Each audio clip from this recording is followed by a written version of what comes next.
Hello అందరికీ. మన subscribers ప్రతి ఒక్కరికి వినాయక చవితి శుభాకాంక్షలండి.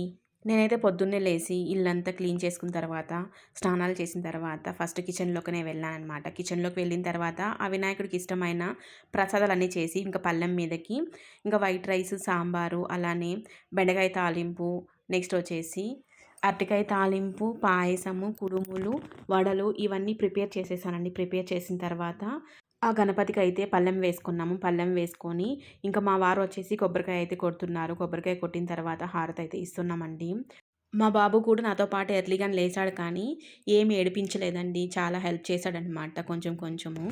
అంటే హెల్ప్ చేయడం అంటే వాళ్ళేం పెద్ద హెల్ప్ చేయాల్సిన అవసరం లేదండి. ఏడవకుండా ఉంటే మనకదే పెద్ద హెల్పు. ఇంకా మా బాబు కూడా గంట కొడుతున్నాడనమాట. గంట కొట్టి హారతయి తీసుకుంటున్నాడు.